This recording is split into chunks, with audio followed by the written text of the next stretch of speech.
Also, they bring you a section of Her Vision, how women are flying their flag high. Also, Pass O-Level, Physics and Entrepreneurship. It's all in today's New Vision. And also, from the State House in Entebbe, First Lady hosts team of preachers. Get yourself a copy of today's New Vision and get to know more about what's happening around us in the country. A candidate challenges Yala pose. They say process was flawed. It's also in today's New Vision. Off to the Daily Monitor. Crane Bank loses 816 billion shillings case in the United Kingdom. A high court in England, the United Kingdom, has decided in favor of DFCU Bank, its directors and shareholders, in a case filed against them by the defunct Crane Bank and 6 of its directors, seeking 816 billion shillings, which is equal to 170 million pounds. The Daily Monitor also brings you General Muhoozi and his plans. He sets his eyes on youth in new plans. It's a transition, according to the Daily Monitor. And also mixed reactions over 15 million shillings pay for Museveni advisor on cattle. The new presidential advisor on indigenous cattle will earn as much as a professor at Makerere University. There are tenders in today's Daily Monitor. Deals at UNHCR, United Nations High Commissioner for Refugees, Total Education, GIZ, BOU, UCC, UEGCL, URA, Gulu City, East African Corporation, Bushenyi Shaka, NADS, among others. You can, if you're looking for a job, looking for a tender, you can get yourself a copy of today's Daily Monitor and see where you can apply, and you'll make your life better. They also bring you inside UVRI, Minister battle over Ebola.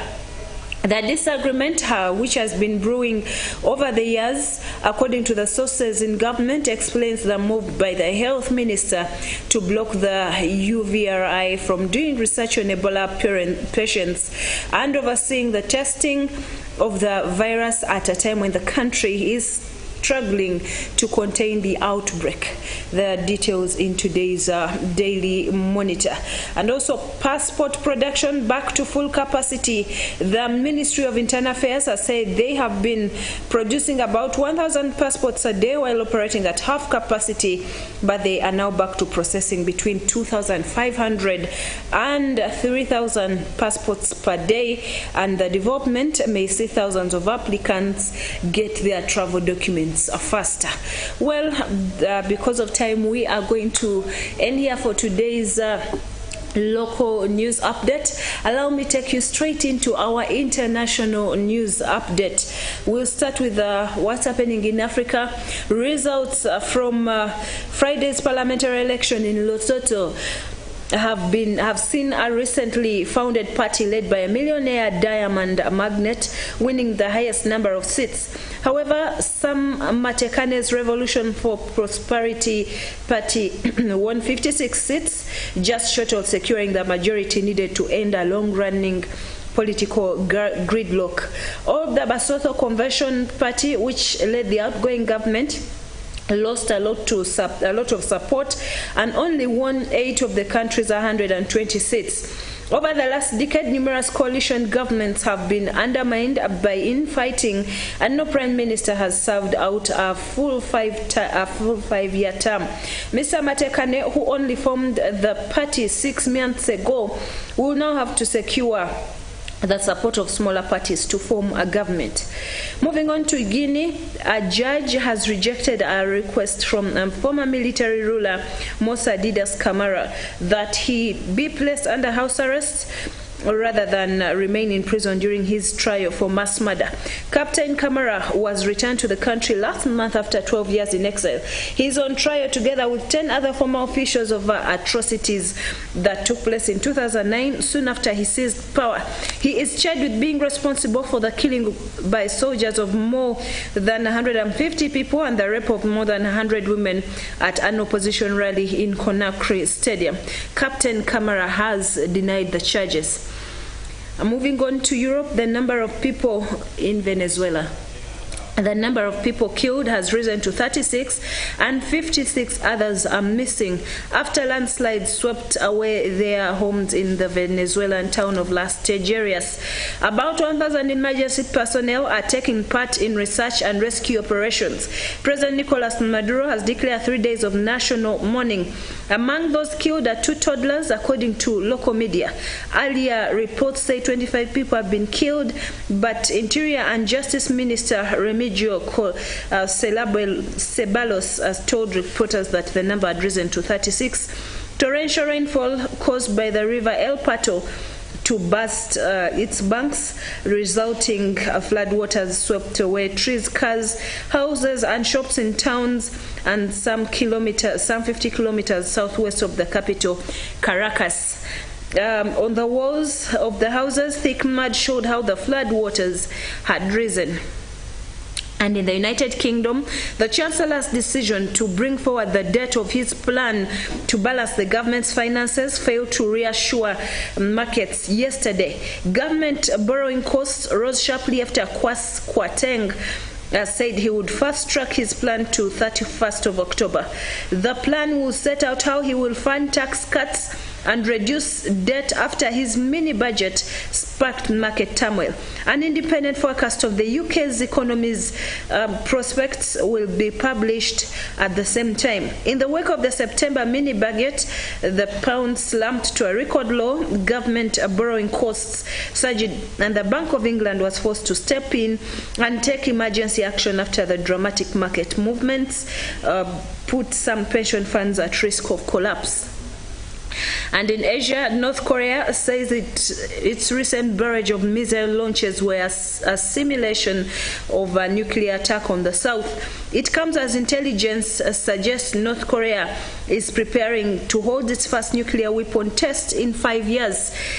In recent weeks, Pyongyang has launched 7 sets of missiles in response to the recent US and South Korean drills.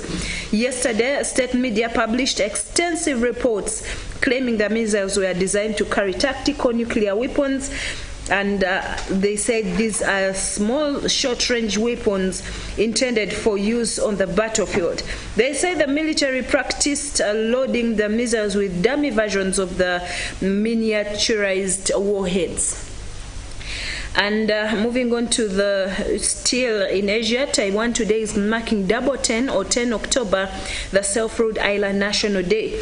The annual celebration is especially significant this year. Tensions with Beijing, which claims Taiwan as its territory at an all-time high, and China's leader Xi Jinping, who has been particularly vocal about reunification, is set to get a third term at a historic Communist Party meeting next week. Ironically, 10th of October has nothing to do with Taiwan or any moment in its history. It in fact marks the day in 1911 when an uprising began in Wuchang in central China that eventually led to the collapse of the last imperial dynasty and the establishment of the Republic of China.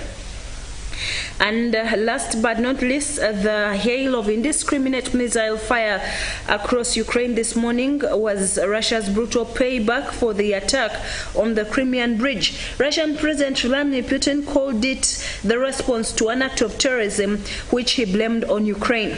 But it was also Mr. Putin's response to hawks in his own camp who have been growing increasingly restless with Russian losses in the war and increasingly loud with their calls for tougher action.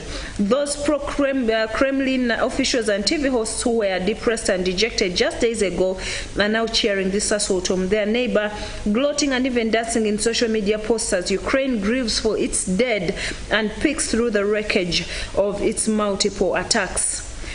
And finally, Russia has been widely condemned after bombarding cities across Ukraine, including launching missile strikes on the center of Kyiv for the first time. The US said the brutal attacks had hit non-military targets, including a university and children's playground, and promised ongoing military aid. United Nations Chief Antonio Guterres said he was deeply shocked Vladimir Putin said the attacks were a retaliation for Saturday's explosion on a key bridge linking Russia to Crimea. Ukraine says 83 missiles were launched, of which more than 43 were shot down. Well, that brings us to the end of this morning's news update. Thank you for watching Channel 44. I remind you of the Karamoja cry. We are helping the people of Karamoja. So far, what has been done is so good. Thanks to whoever has sowed their seed. Thanks to whoever has come up and responded to the Karamoja cry. Please join us again as we plant, we plow, and we produce for them in their land. So far, we have plowed their land. We are now planting. However, we are in need of more seedlings and more equipment. Please join us by sending your seed to the numbers that will be available during the services, or you can join us by bringing your seed here at the Miracle Center Cathedral. We are having revival services every evening here starting at 6 p.m. Come and join us as we praise and worship, and remember to carry a seed for the people of Karamoja. God will tremendously bless you. You are transforming lives in that northeastern part of our country. God bless you. Enjoy your morning. The Pastors Now program is coming on.